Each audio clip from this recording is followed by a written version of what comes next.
Yes, yes, yes. We're back. We're back. We are back. Guys, you walk in. Please make sure you hit that like button. Please make sure you hit that subscribe button. Please make sure you hit that notification bell on the right hand side. Remember to click all because we do go live each and every day at 7 o'clock Eastern Time. Like always, thank you for tuning in to KI Culture Radio. It is Freestyle Friday. Hakeem, Jordan, what's cracking like? What's cracking like? What is cracking like, my guys? Another day, another dollar. Hey man, we here, we live. It's Friday. It's gonna be a great day. We got to freestyle it up, so I can't wait. So let's go, let's get it. Not that, but shout out to everybody that's watching us all across the board: Facebook, Instagram, Kick, and also Twitch. Guys, make sure you follow. It's so very important for you guys to follow so you never miss it when we go live. Shout out to those watching us right now on Rumble and also X. Thank you guys so much for tuning in on this Freestyle Friday. That being said, we moving it on to money. Money make the world go round. Money never stop moving. So Jordan, what's going on when it comes to the aspect of financial news, big dog? Let's get into it. Let's talk about some of these oil prices. So even though we see the tariffs and also we see gas is going up, which is crazy right now. We're gonna get into details how oil prices are indicating about the economy. We're gonna talk about it. Let's go ahead, Hakeem, play the clip, and then after that, we're gonna chop it up.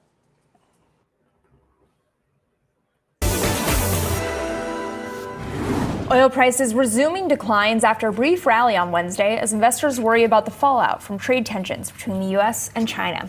Prices are down roughly 8% since the start of the month. So here to discuss the recent declines and where we're heading in the energy market, Rob Thummel. He is Taurus's senior portfolio manager and managing director. Rob, great to have you here.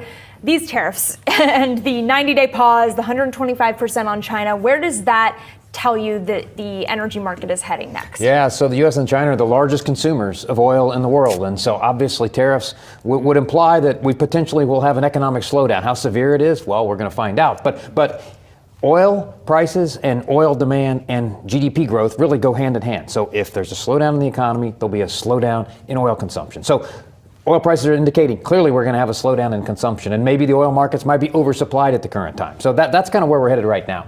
What do you think about the argument that people are making that, well, now oil prices are down, that's going to boost the consumer, and this is an offset to tariffs? That, the solution to low prices, as you said, Stephanie, is low prices. And that's exactly what's happening, right? So that will be an offset. It takes a little while, but that is the positive of all this low oil prices. Is us as consumers, gasoline prices are lower. Some other, oil is a commodity that's used in a lot of consumer goods. Those consumer goods will be a little lower price potentially because of oil prices. So yeah, that will boost demand down the road. And it's a good question. It always offsets. It just has to be what's the degree, what's the severity of the decline. And this is what Treasury Secretary Scott Bessent wanted, was these low energy prices and low yields on the 10-year in particular. But Rob, is there a point where the pain tips over into being a negative?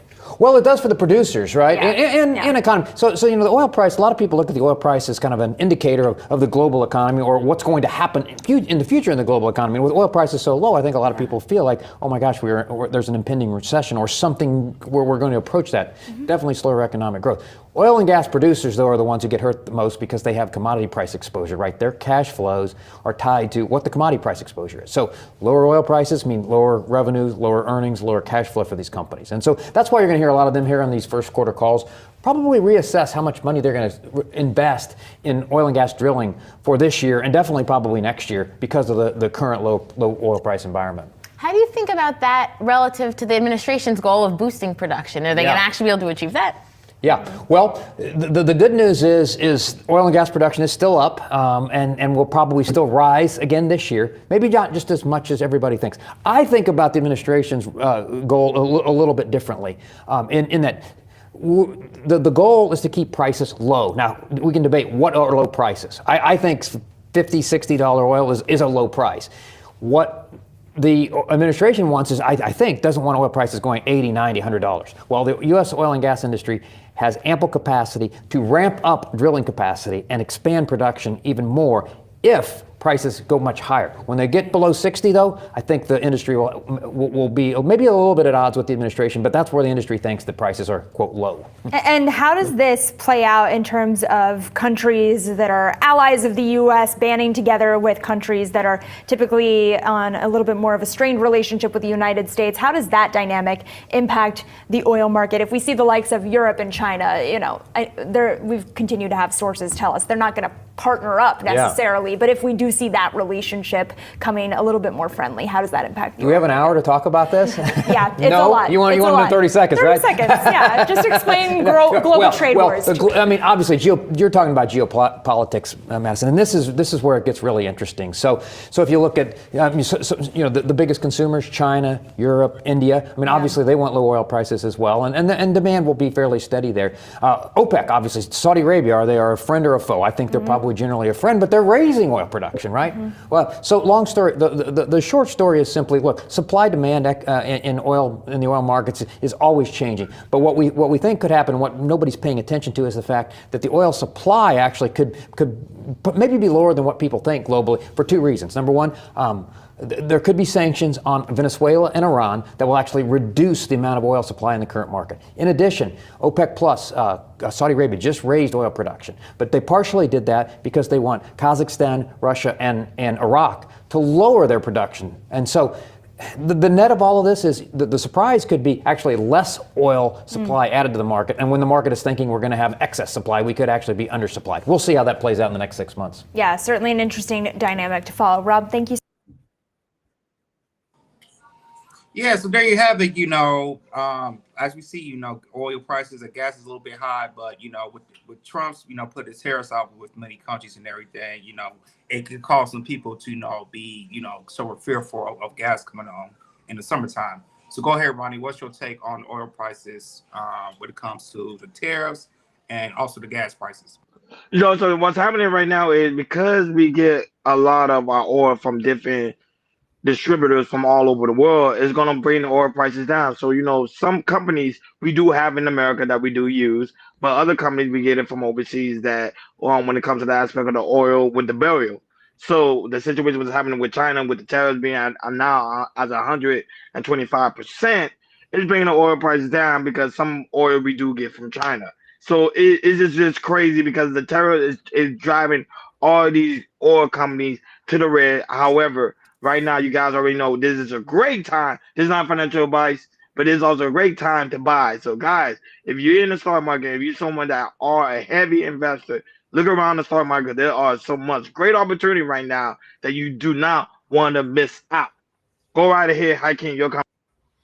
So he just gave you a master class on economics in a couple seconds. I know it's hard to understand that, but it's fascinating how he broke it down. When we have an excess amount of oil, that means prices go down. When we have a low amount of oil, prices go up. And there's a lot of countries with oil. So if you see the price of oil go down, that means that there's an abundance of barrels of oil that's being flooded into the market. And like my brother said, right now the oil price is at $61 per barrel. It's a good price. But, we want to see it go down $61. When you see it go down $61, I mean, we have an abundant supply. And this is why we need to ramp up production of us producing our own oil here on the land so we won't be so dependent on other countries. You know what I mean? Because OPEC and all these people determine the prices. So like he said, man, this is a good time to buy, not financial advice.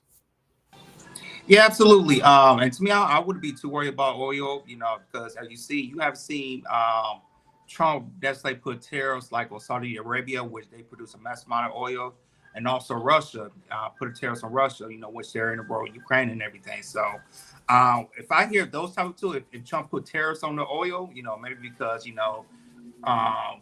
burn more oil here, I can see that, but when it comes to getting oil from some of the majors from the major countries, I wouldn't worry about that unless we'll see the news on Trump put tariffs on Saudi Arabia or something like that, and then that definitely will affect the stock market for sure. But it would affect gas prices in the future, probably so, and everything. So Yeah. So, and like I say, people just watch the next 4 to 6 months and everything.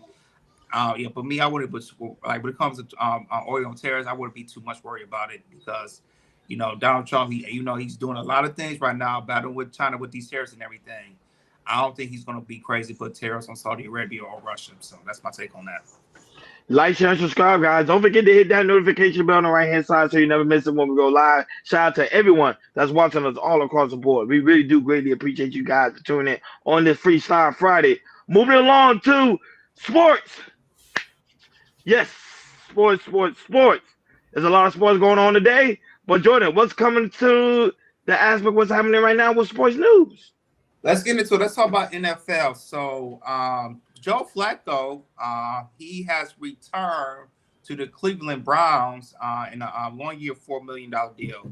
So it's him, it's Kenny Pickett, and also Deshaun Watson, but he's hurt. But the thing is more surprising is that, even though Joe Flacco got signed at 40, Aaron Rodgers still hadn't got signed yet. So people still waiting on Aaron Rodgers when is Aaron Rodgers going to get signed. So Hakeem, go ahead and play the clip, and after that, we'll chop it up.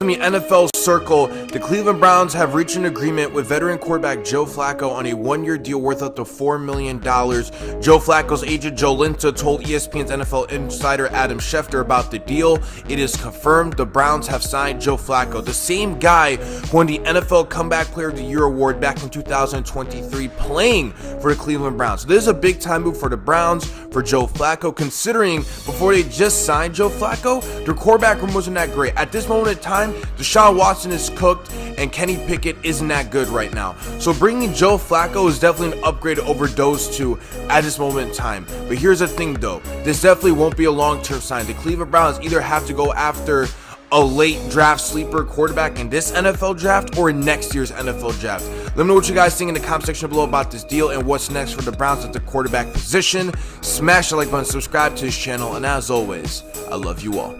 Breaking news on the NFL circle, the Cleveland Browns have reached an agreement with veteran quarterback.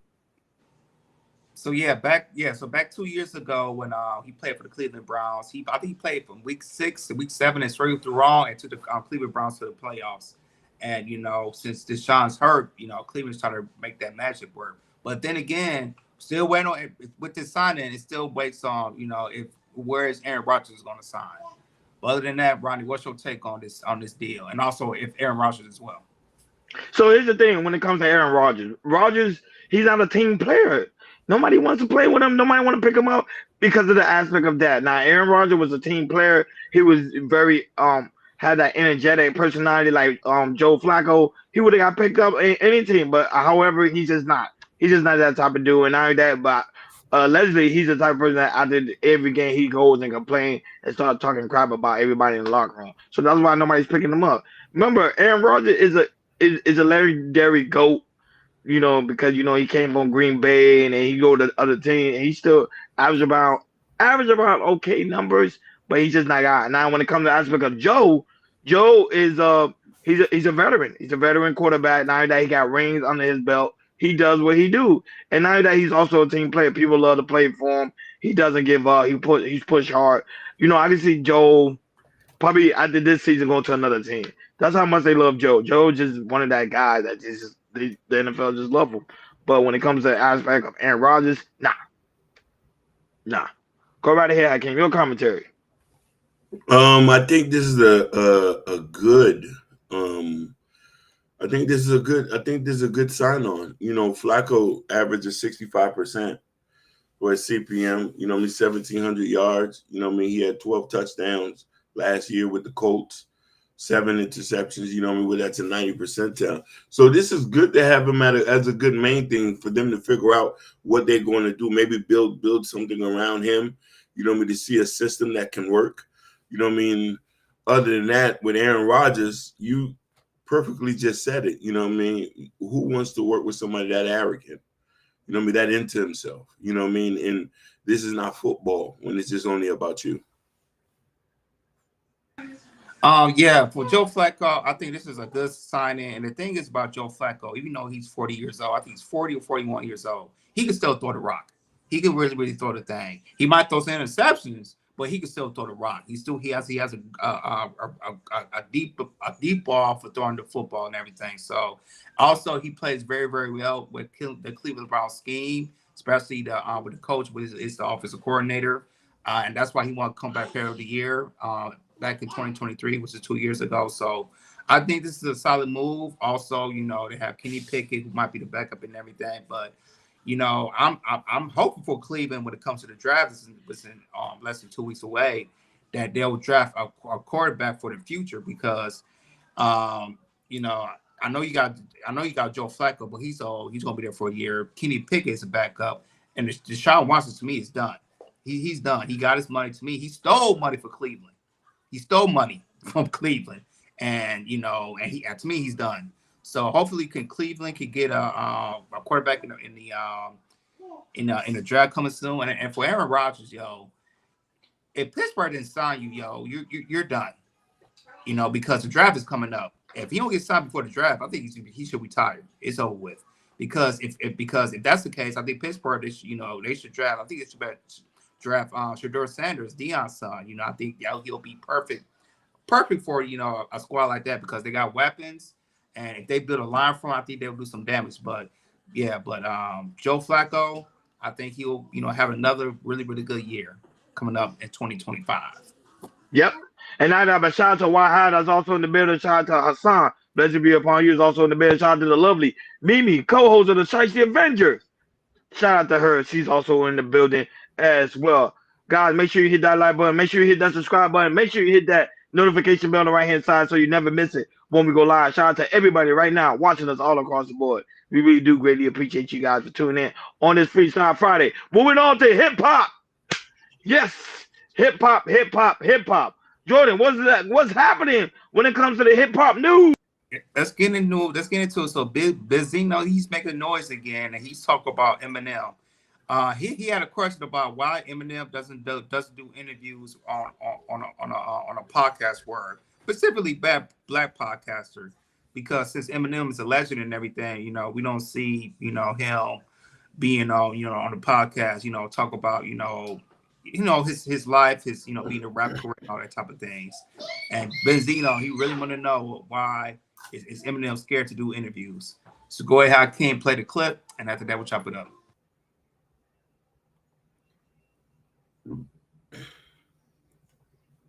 Ask you a question. Why don't Eminem do interviews? Why won't Eminem come talk to the black people of hip hop? What is this? Let me ask you that too. Why won't he do interviews? Hip hop is supposed to be outside and supposed to be outside. It's supposed to be, why won't he interact with people? Why won't he do interviews? Why is he so scared in 20-something years of his career to do interviews with black media? Why you think that is? Because he's scared. Because he's scared, and he'll be exposed. It's easy to keep somebody quiet. Believe me, they know. Because once they open their mouths, that's it. That's who they are. It'll be easy to see. He'll expose himself, obviously. But my thing is, why aren't you and every other person out here that has great, amazing platforms, like, why ain't y'all saying, yo, it's fucked up? Why ain't y'all complaining about it? Why don't y'all, never says anything about him not being held to the fire like everybody else to do interviews? Well, let me ask you a question. Why don't Eminem? Yeah, so that was a Benzino has a, since Eminem, he's been quiet, he just want to know why not, but hey, we gonna talk about it. So go ahead, Ronnie. What's your take? No, the aspect of Benzino, why Eminem won't talk to the black media, because he realized black media is too messy. He go to black media and start talking crap. He know it's gonna go y'all gonna take stuff the wrong way. He can't really speak his mind, so that's why he don't go to black media. Now I can say this: I won't be surprised if I do see Eminem on Club Shay Shay, because Club Shay Shay give people that freedom room and that relaxation that he could be himself. But if he go to any one of these platforms, he know he's going to get the left hand of the stick, and they're going to talk to him what's happening with your ex-wife, what's going on with you and 50 Cent, what's going on with the industry. Eminem said, I ain't got time for that. And now that you got to keep it in mind too. He just was recently just deal with I think the death of his mom, if I'm not mistaken.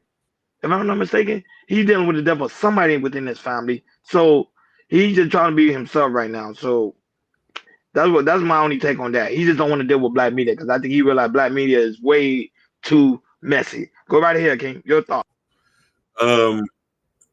Honestly, like, to be honest with you, who cares about Eminem, man? Nobody ain't asking for him. Who's checking for him? Maybe white folks.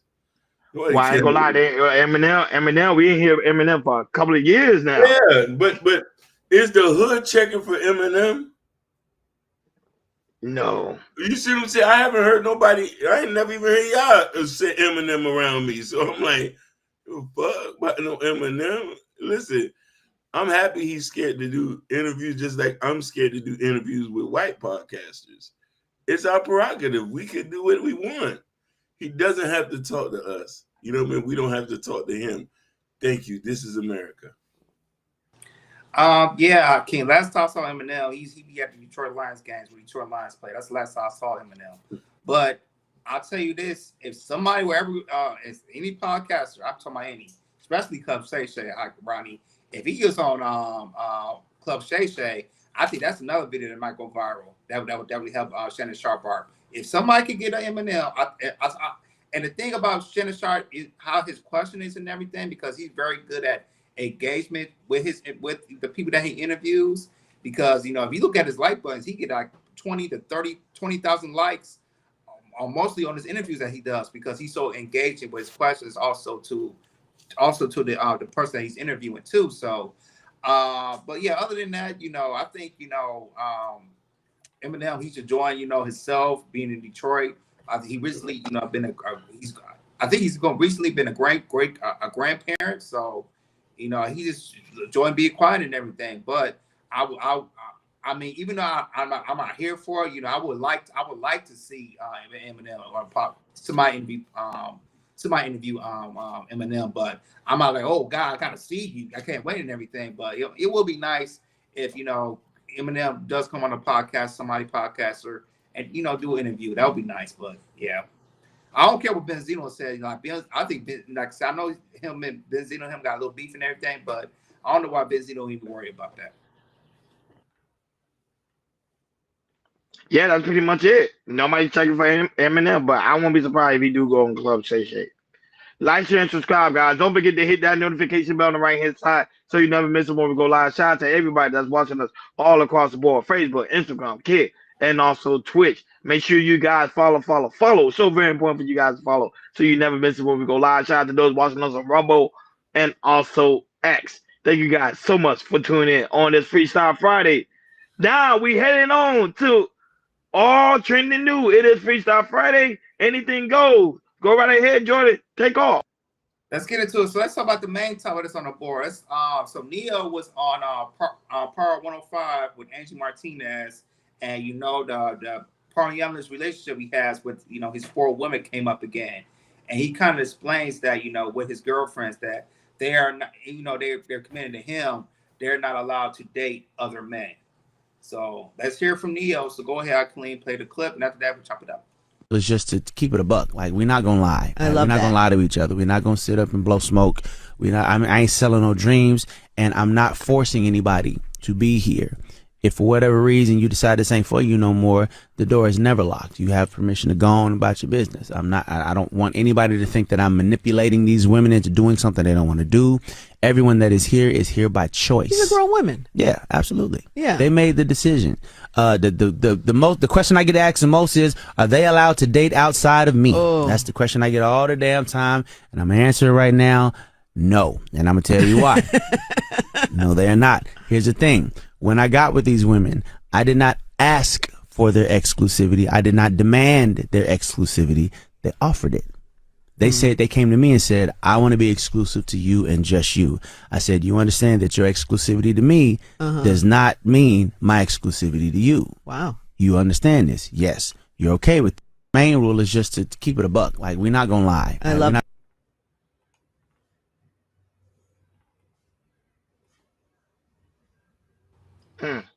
Yep. So that was Neo explaining that, when it comes to his exclusivities to, the women, they are exclusive to him and nobody else. So there he goes. So go ahead, Monty, man. What's your take on Neo and his polyamorous relationship? The thing people gotta understand is that when you're in a polyamorous relationship, you can't like you gotta allow the women to have some form of freedom and some form of wiggle room that they can still able to get in and out of the relationship they want. They're not slaves.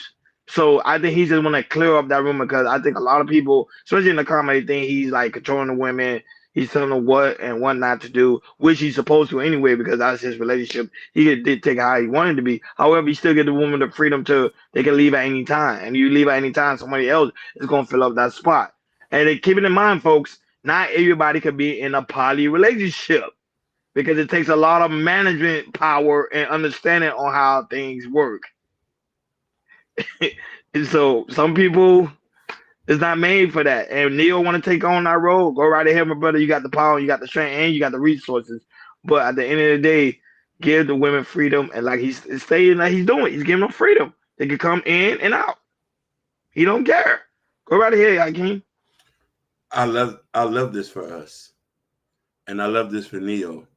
And I would do the same thing. But I'll explain it a little bit more why I would not allow other women to date if we're dating, and I'm only allowed to do that because I'm selfish. I don't want to think about other sausages being wiggled inside you, or you putting other sausages in your mouth. If I'm paying bills, it's a dictatorship. I should be able to cheat in peace. I should be able to have 4 or 5 women in peace. You can't, because I need to feel like this is my harem. Most men do that. This is an actual thing.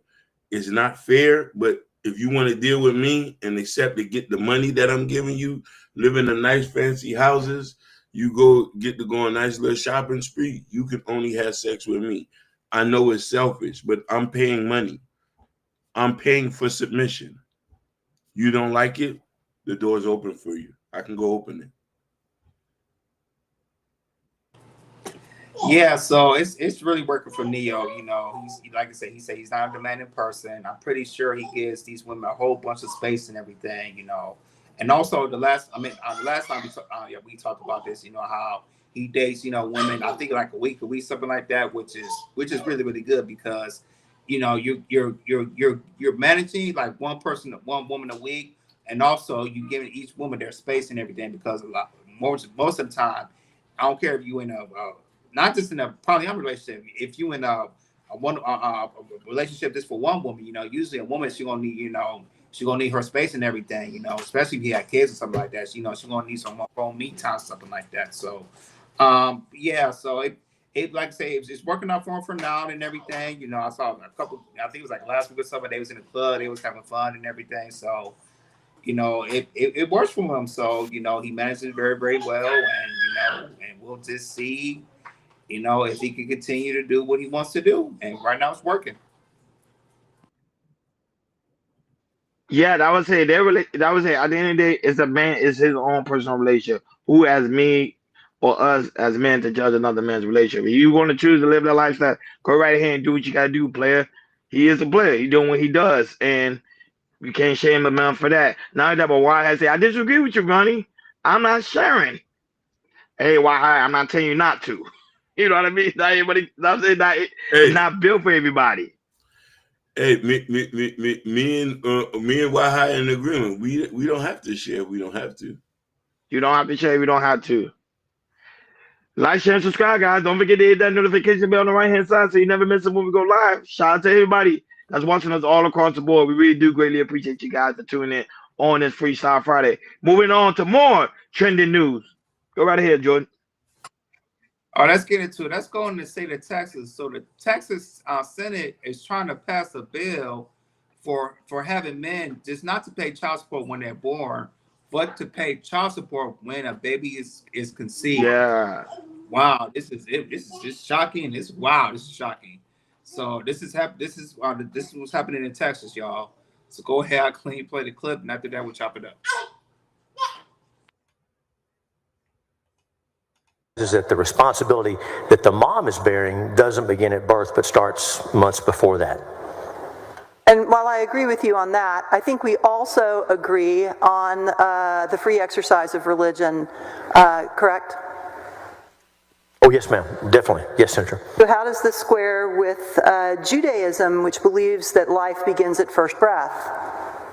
Well, Senator, I would say if the purpose of our child support system is to make sure that both parents are sharing in those responsibilities, and the mom who's obviously physically bearing the child, that the mom isn't left without help. And so I don't think it's a matter of dispute that expenses and medical care, those needs arise before birth, and this recognizes that. But this bill is creating an obligation to the mother or to the child? Well, Senator, that's a great point. This makes sure that the mother is taking care of prenatal care and postnatal care. Most of this, the framework that Senator Menendez and Senator Hinojosa were talking about, and you know, that framework already exists. We're just clarifying that the mom has already had some need for help before the birth takes place. Should parents start socking away money for what amounts to a performance bond if they have a male child once they reach puberty? I don't know. Help me out with that question. Once, say, boy child becomes sexually active, since they are now open to the risk of some financial responsibility whenever they have sex, should parents start establishing some kind of bond for that child's sexual activity until they become an adult and can pick up that bond on their own? Well, Senator, whatever risk that exists today without Senate Bill 942, the difference is that the financial responsibility would begin at birth. So we're talking about significant cost and significant child support responsibility once a child is born. In the grand scheme of the amount that a father would owe, this is not a whole lot of money, but it does recognize that to the mom, those expenses are real and those costs are real. It recognizes that the responsibility that the mom is bearing doesn't begin at birth.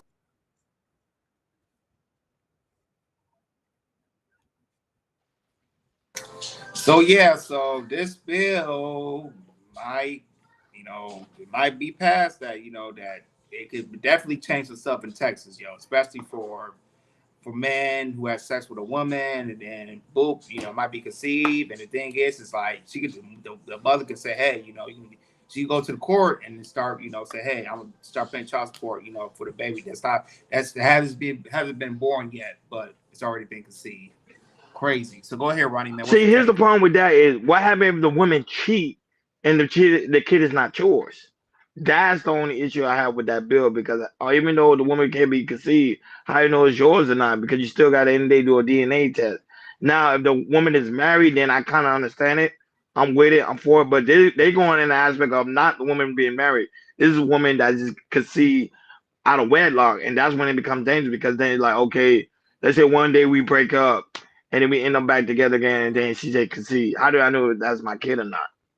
I haven't seen this woman in weeks or even months. So that's the only issue I have with that bill. To me, it makes sense in the aspect of marriage. I think they should go ahead and do it. Or if someone been in a couple, they've been in a couple for a very, very long time. But still, it's still hard to prove. But let's see, that bill didn't get passed yet. I think it's still going through. But if it do get passed, it's gonna be a lot of men that's gonna try to fight against it. Go right ahead, Hakeem, your thoughts. Only way I would support that if it's mandatory fraternal DNA testing. This is a disgusting bill. I thought they have it in Texas. They don't have it in Texas yet. No, they do not have it in Texas. This only benefits the woman, regardless if she cheats or other than that. I'm telling that's men. What I'm saying. Yeah, I'm telling men to be celibate. I'm telling men to wear rubbers. I'm telling men to apply pressure. We should support abortions. Because if this is going to be where they're charging you at the conception date, this ain't going to be good. This ain't so anybody can slap Charles. I'm pregnant. That's what I'm saying. That's the dangerous part. Correct. And that's what they don't like about the bill. Doing this, they want to remove the point of Medicare, where a lot of these women are getting taken care of for prenatal and all this stuff, because that's costing money. If that's the case, we don't need to involve ourselves in none of it. We should just stop making babies at all and let the let the whole The population. birth rate is down. They want us to have more babies. We need to go it down some more, Rooney. If they say we got to pay child support at conception, we don't need no more kids. Child support at conception, that's a bag.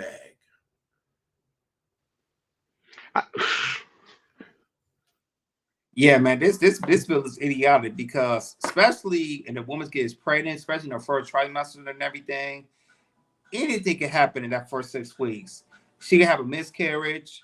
She probably wants to have an abortion. I mean, to me, that don't make no sense because, you know, like I said, that trimester that's a very critical first 6 weeks for a woman when a baby is still developing and everything. So, this bill is idiotic. You know, because hey, man, if they pass this bill, get the hell out of Texas. Go somewhere else. Go to Oklahoma. Go to Louisiana. Go to these friendly states, or go to Georgia or something. But hopefully Texas, please don't pass this bill. This is crazy to me. This is so crazy to me. Like, you have sex, I'm pregnant. Let's go to court. I'm gonna go to court. I'm taking your ass to court and everything. What? You don't know if you want to. We ain't even talk about, you know, if I want the baby or not, something like that. It's just too quick and everything. And that's, to me, that you right, Hakeem. That's a quick bag. And it is. Yeah, that's a quick bag to have and everything. So, man, if y'all watching this, please, hey, try to go down to the Senate hall, whatever, and y'all talk about this, because if this happened, yo, a lot of states might look at this. Hey, a lot of states might say, hey, if Texas doing it, why not we doing it?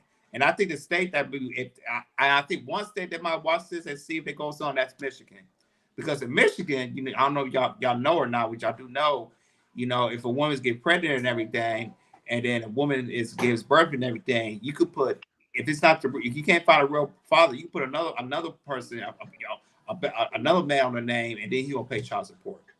Which in Michigan, that's crazy. But Texas, please don't do this. This is a crazy bill. It is. But to me, if you be with a woman for a very long time, I don't mind it. You know, that's you know, you have law, you trust your woman, you know, you guys have sex unprotected and she get pregnant. Of course, you're liable for that. But to me, if she like one day cheat on you or deal with somebody else, you shouldn't be liable for that. That's the only issue I have with that bill. Like, share, and subscribe, guys. Don't forget to hit that notification bell on the right-hand side so you never miss it when we go live. Shout out to everyone watching us all across the board. We really do greatly appreciate you guys for tuning in on this Freestyle Friday. Moving along to more trending news. Go right ahead, Drew. All right, let's go to New York. So that's been a deadly plane crash that happened in New York City, which there was 1, 2, 3, 4. A family was on an air helicopter. Unfortunately, you know, something went wrong and it crashed, landed into the water, which I believe, you know, some of the victims has been passed, and there are some victims who are in critical condition right now. Very sad story.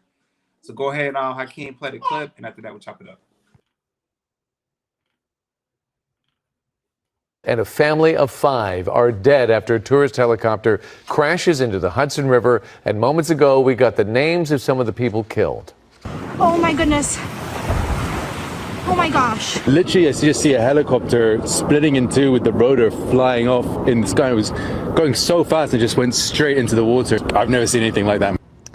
Helicopter crashed into the Hudson River between Manhattan and New Jersey about noon Pacific time.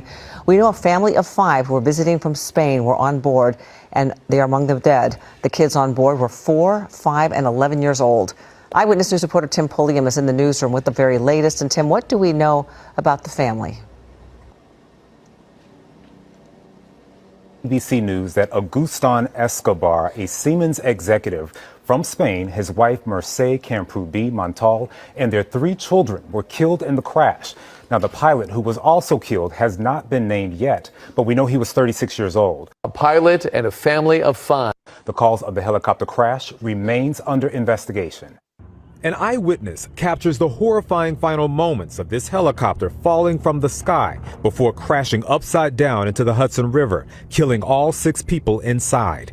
were freezing the video before impact. I've never seen anything like that. Witnesses along the river describe seeing the helicopter literally snap apart in midair. It sounded like a sonic boom on my right. So I look up and literally I just see a helicopter splitting in two with the rotor flying off in the sky. It was going so fast and just went straight into the water and like nothing came up afterwards. It must have just sunk. After the initial impact, this video showing the helicopter's rotor spiraling into the water. It happened just after 3 Thursday afternoon near the New Jersey shoreline. Within minutes, first responders arrived looking for the aircraft. Helicopter river traffic, be advised. You do have an aircraft down Holland Tunnel. Please keep your eyes open for anybody in the water. Rescue crews diving into 45-degree water temps, searching for any. The cause of the helicopter crash remains under survivors. At this time, all 6 victims have been removed from the water. And sadly, all 6 victims have been pronounced deceased. According to authorities, the chopper was carrying 2 adults and 3 children visiting from Spain, plus the pilot. The Bell 206 chopper, pictured here in 2022, was operated by New York Helicopter Tours. Flight radar showing the path of the chopper taking off near downtown Manhattan, flying south before shifting north up the Hudson River. At 3:08 p.m., the helicopter reached the George Washington Bridge and then turned again to fly south along the New Jersey shoreline. Shortly thereafter, the aircraft lost control and hit the water just a few feet off the coast of Pier A Park in Hoboken. The cause of the crash is currently under investigation. Tonight, the CEO of the touring company leasing the aircraft telling ABC News in this statement, "We are devastated survivors." Stated, "My staff hasn't stopped crying since this afternoon. I am a father and a grandfather, and we are blown away." Investigators confirmed the dead children were ages 4, 5, and 11. Now, the aircraft was 21 years old, and this was its 6th flight of the day, and it only lasted about 15 minutes before it crashed. Tim Pulliam, ABC 7, Eyewitness News. An absolutely horrible tragedy. Tim, thank you. Yeah, those are the pictures of the family, which was very, very sad to see and hear. Very, very sad. So go ahead, Ronnie, man. What's your take? At the end of the day, it's not gonna stop me from flying. I know right now a lot of people say I'm not flying no more. I'm gonna go catch the train, even though people realize catching the train is more expensive than actually flying. Does this hurt the flying industry? Of course. The more media coverage they keep showing that plane keep crashing here and there, it's gonna stop people from flying, and it's gonna hurt the flying industry. So my best bet is we gotta get to the bottom of this and see what exactly was going on. This is not supposed to be happening, especially in the aspect of America. Now, do plane crashes happen on a normal basis? Of course. There's manufacturing issues and stuff like that. But for them to report it in this type of scale, there is something's really, really going on. I don't know if there's, like I tell you guys, I don't know, and I'm gonna keep saying it. I don't know if there's an agenda out there that's trying to cause people not to fly, or they're trying to blame everything on Trump. Say this is the reason why this is happening, because Trump administration is doing this and doing that. That's the only thing I don't like. Hakeem and Jordan, I really want to know your thoughts on this. I want to pray for the families. It's tough when you see children get unalived in a horrible accident like that. But you're right. I don't want this to be a fear-mongering video to say that you can't go out there and do it. You can just walk outside your house and that's it. Just a clear example. Keep your faith with God and just live life. If it happens, it happens. Welcome it. I just pray for the kids, you know what I mean? And it hurts me to see children get hurt like that.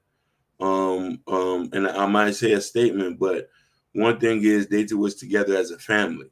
That's the only thing that let me know that family is important. But this was a tragic accident. But I don't want people to think that the industry is very flawed. You know, we have these situations when was the last helicopter accident?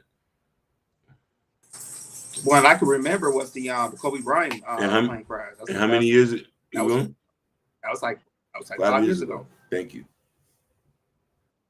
Yeah, this to me, this is a freak accident, especially with helicopters, because you rarely hear a helicopter a helicopter crash, just like that. You rarely hear something like that. So, I'm thinking like, he said like, the plane is 20 years old. And then also, this is a sixth flight and everything. So, anything could malfunction on that plane, which, I don't know. They checked, everything before they took off and everything. But seeing a family pass like that, especially kids, going to the Hudson River and falling like that, and unfortunately, nobody made it alive. It's just very tragic and everything. But this is a freak accident. It rarely happens like that, and unfortunately, it had to happen to the family of 5, which is very sad. So I pray y'all's prayers go out to the family and friends, and hopefully they can remember this. Like I say, I'm with Brian. It wasn't family deal like a helicopter or anything, but it just freak accidents like that. It happens. It just happened at the wrong time, and it happened to this family. I would say it's sad, but I think it's a controversial thing they're doing, and it's causing people not to fly. I think I heard. Shout out to DJ Academic. He was saying, "I'm getting nervous, man. It's making me not want to fly anymore." And people fail to realize that the most dangerous thing is to drive your car. Literally. Like, share, and subscribe, guys. Don't forget to hit that notification bell on the right-hand side so you never miss it when we go live. Shout out to everyone that's watching us all across the board. We really do greatly appreciate you guys for tuning in on this Freestyle Friday. Moving on to more trending news. Go right ahead, Jordan. Okay, so we have another crash that happened in the state of Florida in the city of Boca Raton. So a small plane crash, has crashed in Boca Raton, Florida, in which there was 3 people who was in there, and then also they passed deceased. So go ahead, Hakeem. There's 2 videos. There's one video I sent you, and there's another video I sent where they can see the plane on the sky, and it's actually, going to land and crash. And then after that, we'll chop it up. In Boca Raton, Chopper 6 over that wreckage right there on the train tracks. You can see it clearly on your screen right now. It happened on Military Trail right near Glades Road. NBC6's Amanda Plasencia has arrived on the scene. Well, he arrived here on the scene just a few moments ago, and what I can tell you is that a small plane went down here in Boca Raton. And I'm going to step out of the way so you can see the scene. You can see the tail of that small plane sticking out, as well as debris next to that blue tarp along the fence, as investigators are out here working to find. Plane down in Boca Raton, Chopper 6 over that. Plane plunged from the sky and fell near the train tracks along Military Trail and Glades Road in Boca Raton. Now, according to Flight Radar 24, the aircraft is a Cessna 310R and was headed to Tallahassee, but appeared to do many circles as it turned around back to Boca Raton Airport. Witnesses who work nearby and saw the crash shared this video with us as first responders arrived. They told us off camera that they saw the plane for a little bit flying low and then felt their building shake when it crashed. Then the plane caught on fire with plumes of smoke billowing into the air. Plane plunged from the sky and fell near the train tracks.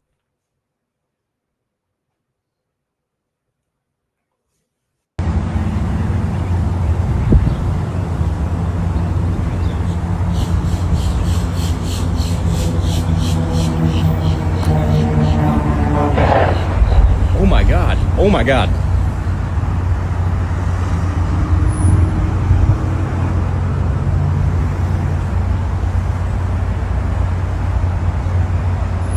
Oh my God.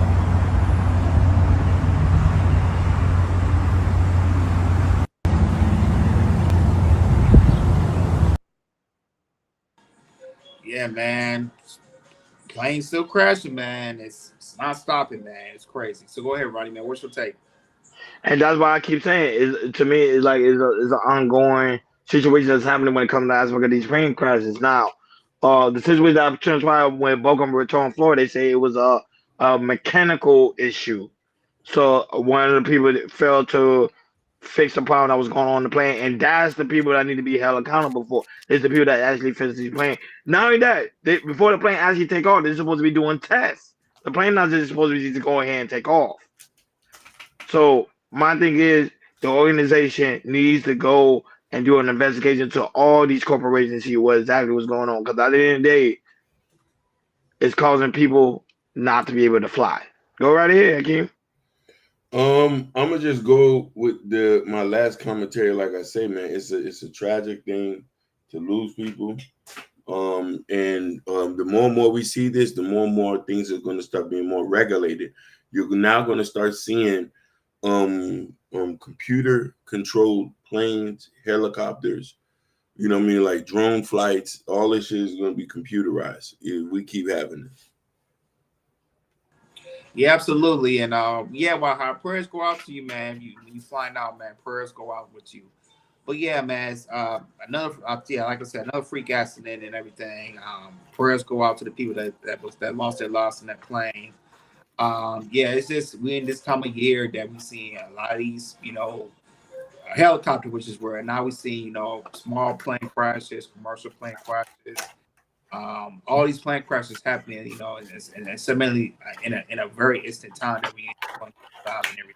So I just hope that this ends after this plane crash that we talked about and everything, because it just it is scaring a lot of people. Even though it's a small planes, big planes, whatever, it is scaring a lot of people. But hopefully this is the last airplane that we have to talk about, because it's just been a year of from January, February, March, April that we see plane crashes, and not just in other countries, but here in the United States of America.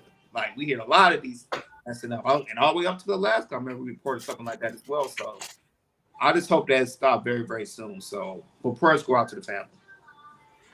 Like, share, and subscribe, guys. Don't forget to hit that notification bell on the right-hand side so you never miss it when we go live. Shout out to everyone that's watching us all across the board. We really do greatly appreciate you guys for tuning in on this Freestyle Friday.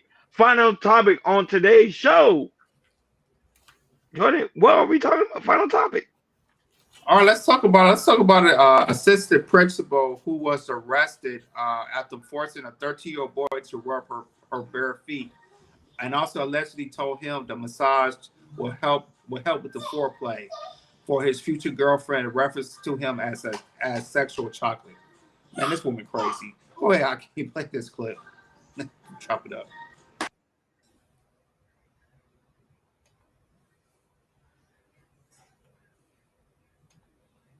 Statements to him in the past to include calling him sexy chocolate. The principal's facing charges accused of forcing a student to massage her feet. And that's not all. Polk County deputies tell us it happened at Lake Marion Creek Middle School in Poinciana. She was arrested because a number of witnesses came forward. Fox 13's Evan Moon spent the day in Poinciana today. Covering the story, has the very latest for us tonight on the case. This assistant principal is accused of an inappropriate massage and making sexual comments to a 13-year-old boy, including about learning foreplay. The Polk County Sheriff calling this outrageous and evil behavior. A 13-year-old boy was just being a kid, throwing balled-up paper across a classroom at Lake Marion Middle School. His actions sent him to Assistant Principal Kiva Lark's office, but that's when the real trouble began. She had a 13-year-old child that was at her school rub her feet. Did you hear what I said? That's right. This was a sexual encounter. 53-year-old Lark allegedly punishing the young boy by making him rub her bare feet in his lap, then teaching him how to massage them by rubbing his shoulders. She's also accused of making inappropriate comments, including to rub her feet like he loved her and that she was teaching him foreplay. She didn't think he was massaging them the right way, so she massaged his arms and his shoulders, and then made the statement like, this will help teach you foreplay for when you have a girlfriend. That's how evil this conduct was. So she's in jail. All of this reported to deputies by the principal after another counselor in the room sent it up the chain. And this wasn't the first time she made comments towards him. She had made statements to him in the past to include calling him sexy chocolate. And that just added to our probable cause that she had a interest in him. Sheriff Judd saying the boy's parents are disgusted. We calmed the parents down and said, look, she's going to be held accountable for this outrageous conduct. The Polk County School Board issuing a statement saying in part, this is abhorrent behavior for anyone who works among students, especially an administrator. This person no longer has any business being around children. But Sheriff Judd says parents should not worry. It is a great school, and she's out. It's a safe place to send your children. Kiva Lark is in jail facing lewd conduct and offenses against a student. At the Polk County Sheriff's Office, Evan Moon, Fox 13 News. She had made statements to him in the... Crazy. Sexual chocolate, really? Ronnie, go ahead. What the hell was he called this little boy sexual chocolate for? Go ahead. Oh, no, but this thing is crazy. That's why I keep telling you guys, at the end of the day, the world we live in today is crazy. Now you got adult women, teachers are not harming children on a higher scale now. There's reports after report after report. And not only just black teachers, white teachers as well, doing the same exact thing. They need to be held accountable and put them underneath the jail cell. The same way they'll hold a man accountable, they need to hold these women accountable as well. This is not right. This is wrong. It's bad. It's bad. It's bad. They need to make more stricter laws when it comes to stuff like that, because they are now dangerous and pretty much our future. All right, here, Hakeem, your thoughts. This is, since the amount of time we've been doing this, we have several videos. I think maybe we were at Jordan, where we had like maybe 30 videos of women and these women in these things. And I'm thinking it's an epidemic now. Sexy chocolate. Listen, a 13-year-old boy, sexy chocolate. Now I'm thinking, I wonder if Zion Williamson is going through the same thing. He's 24, his baby's mama 30. It's because he's sexy chocolate that she's doing that to him.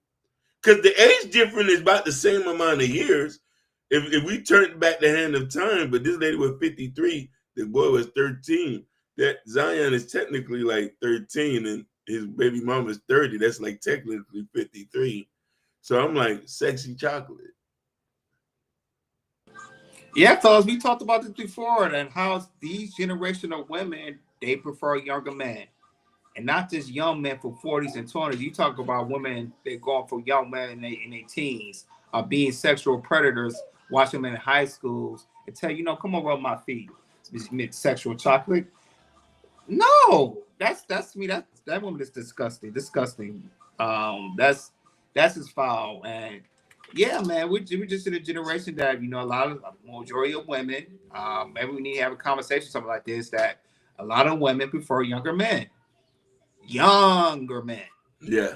We just in this generation, we just in that stage generation that women prefer younger men. That's my take on it. Like, share, and subscribe, guys. Don't forget to hit that notification bell on the right-hand side so you never miss it when we go live. Shout out to everyone that's watching us all across the board. We really do greatly appreciate you guys for tuning in on this Freestyle Friday. Shout out to Y Hot, who was in the building. Shout out to Hassan, who was also in the building. Shout out to the lovely Mimi, co-host of the Shiesty Avenger, who was also in the building. Shout out to everyone that watches us all over the platform: Facebook, Instagram, Kick, Twitch, Rumble, X. Thank you guys so much for tuning in on this Freestyle Friday. Guys, it's so very important that you go to KL Culture Radio description, in the description where you can find the KL Culture Radio store. The KL Culture in the store where you'll find the KL Culture Radio t-shirt, hat, coffee mug, you name it. It's all in the store. That's Jordan showing you guys right now. And also, guys, it's also very important for you guys to go to KL Culture Radio community tab. In the community tab where you can find Prince Hakeem book, Black Love, and also Broadway Fat album that is out now, guys. So when you go in the community tab, click on the image. It got a QR code, and it's gonna lead you guys right over to the album. Thank you guys so much for supporting the platform in all areas. When you super chat, donate, everything, we really do greatly appreciate you guys for always showing us love and support. Not even that, when you hit that like button and when you subscribe, not even that, when you share our content, we really do greatly appreciate you guys as well. So Hakeem, go ahead, show that commercial for guys that want to get some gear. That's it. Gear, graphic design, you name it. This is the best designer in the world. Need a standout design? AIL Studios has you covered. Are you a small business owner in need of a logo? A writer looking for the perfect book cover? Planning a family reunion and need a custom t-shirt design? Or maybe you're a rapper or singer who wants artwork that truly elevates your music. If you can't find the design you're looking for, let me create something unique just for you. At AIL Studios, I bring your vision to life with custom graphic design services tailored to your needs. From sketch to final masterpiece, I'll guide you through every step of the process. Let's create something amazing together.